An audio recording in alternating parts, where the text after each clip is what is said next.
Magandang gabi kabuhay. Papa Rhodes, signing in again. Ang buhay nga naman. Bakit nga ba? Pagnanakaw o theft, bakit ginagawa? Iba't ibang klase ang estilo ng pagnanakaw.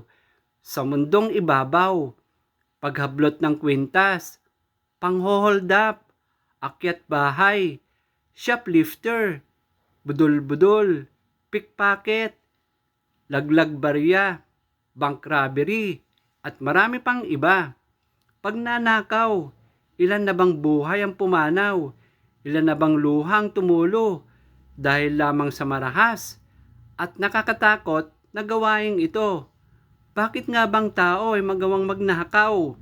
3 dahilan, ating tandaan. Pagnanakaw, dahil sa tindi ng pangangailangan. Huwag kang umuwi pag walang gatas o gamot si baby. Walang pambili sa hinahanap na droga. Gustong magkaroon ng bagong cellphone. Kumakalam na sikmura. Di kumakain na pamilya. Pagnanakaw dahil may oportunidad. Nakapatong ang bag sa gilid at likuran. Nakalapag ang cellphone kung saan-saan.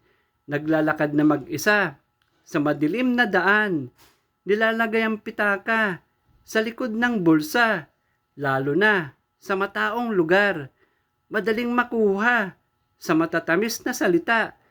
Nagsusot ng ginto sa magulo, matao at delikadong lugar. Iniiwanang bukas na walang tao ang pintuan at bintana ng bahay.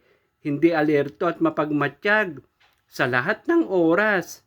Pagnanakaw dahil sa sakit na klepto. Ito isang disorder na hindi makapagtigil o makapagtimpi. Pagnanasa na makuha ang isang bagay na kahit di naman niya kailangan. Sa sarili niya, tensyonado siya bago ang pangyayari at nagigilty siya pagkatapos mangyari. Hanggang dito na lang mga kabuhay. Sana wag niyo pong kalimutang subscribe para sa susunod ko pang mga vlog. Maraming salamat.